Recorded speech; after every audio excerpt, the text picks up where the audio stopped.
بسم اللہ الرحمن الرحیم اللہم صلی علی محمد وعلی آل محمد وبارک وسلم۔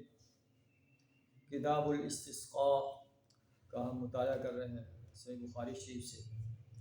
عن عبداللہ بن زید رضی اللہ عنہ قال خرج النبی صلی اللہ علیہ وسلم یستسقی وحول رداءه وفي روایت عنہ وصلی رکعتین۔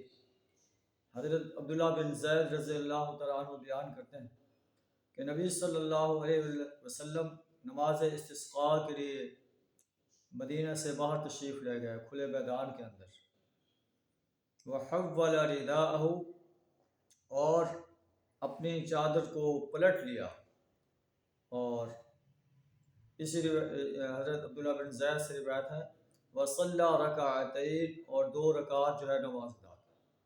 تو نبی صلی اللہ علیہ وسلم نے نماز استسقاء مدینہ سے باہر کھلے میدان میں بھی ادا فرمائی، مسجد نبوی میں بھی ادا فرمائی، اور خطبہ جمعہ دیتے ہوئے بھی نبی صلی اللہ علیہ وسلم نے بارش کی دعا کی۔ تو یہ تینوں انداز جو ہے نبی صلی اللہ علیہ وسلم سے ثابت ہیں۔ ابو سفیان جو مکہ میں کافر کی حیثیت سے سردار تھے کفار کے، ایک دفعہ مکہ میں قحط پڑا، بلکہ اللہ کے رسول صلی اللہ علیہ وسلم نے ان کے لیے بد دعا کی کہ اللہ ان پر قحط مسلط کر دے، ہو سکتا ہے کہ یہ اللہ کی طرف پلٹ آئیں۔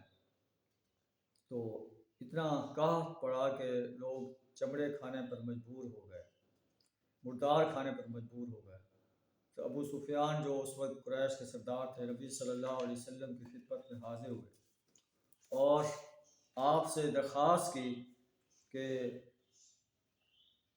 انکا تأمر بطاعت اللہ وبصلۃ الرحم، کہ آپ اللہ کی اطاعت کا حکم دیتے ہیں، صلہ رحمی کا حکم دیتے ہیں۔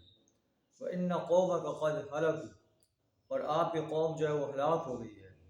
فَادْعُوا اللَّهَ لَهُمْ، اے نبی صلی اللہ علیہ وسلم آپ اللہ سے ان کے لیے دعا کیجیے کہ اس قحط ختم ہو جائے۔ دشمن نبی صلی اللہ علیہ وسلم کے دربار میں حاضر ہو کر آپ سے درخواست کر رہا ہے کہ آپ اللہ سے دعا کریں۔ یہ اللہ کو مانتے تھے لیکن اللہ کے ساتھ اوروں کو شریک ٹھہراتے تھے۔ تو نبی صلی اللہ علیہ وسلم نے دعا کی اور قحط ختم ہو گیا، اللہ نے بارشیں نازل فرمائیں۔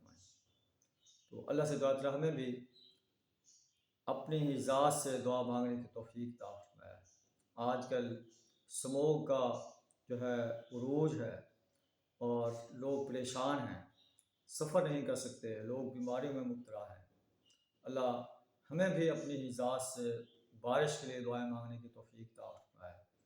اس سموگ کو جو ہے ختم کرنے کے لیے اللہ کے حضور دعائیں مانگنے کی توفیق عطا فرمائے۔ وآخر دعوانا ان الحمد للہ رب العالمین۔